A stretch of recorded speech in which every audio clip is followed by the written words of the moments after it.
This video is about photoactivated localization microscope. With compound microscope, we can study various cellular structures, but it is not possible to study biological process at molecular level using compound microscope. This is due to diffraction limit.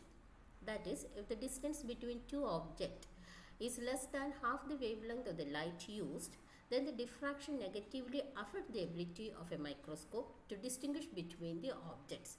As a result, one cannot clearly visualize two distinct objects. This problem can be overcome using photoactivated localization microscope. This microscope is a super resolution fluorescent microscope. And photoactivated localization microscope achieves its purpose through the imaging of single fluorophore by regulated activation and sampling of random or limited subset of the labels sequentially. For example, if we want to visualize a particular protein in a sample at nanoscopic level, first we will label that particular protein with photoactivable fluorescent molecules, that is fluorophores. Once the sample of protein is labeled, then it is illuminated using a given wavelength of light. And this causes the fluorophores, which are in the inactive state, to come to the active state. One of the biggest advantages of photoactivated localization microscope is at a given time only few or random fluorescent proteins are photoactivated. That is, fluorescent proteins that are separated by a distance greater than point spread function or 200 nanometer are activated at a given time and they are imaged. These activated fluorophores will emit light and the illuminating laser beam serves to image them.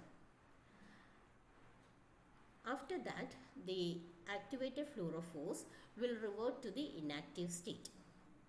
This inactivating the imaged molecules ensure that the molecules which have already been localized or imaged are removed from the set of inactivated molecules or molecules of fluorophore that are not activated by exciting beam or excited light.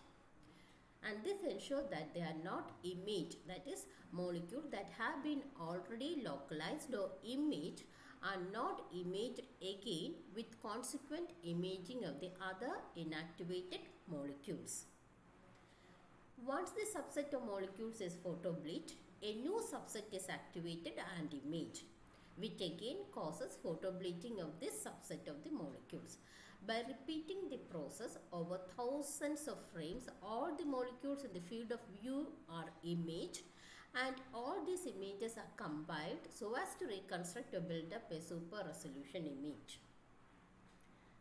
Next, some of the applications of photoactivated localization microscope.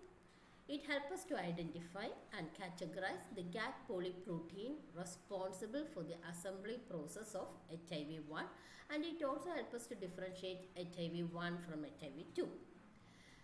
Then it gives a detailed structural architecture of organelles such as mitochondria, and it helps researchers to study closely the cytochrome C oxidase system in the mitochondria, thus proving a better understanding of spatial arrangement in the structure.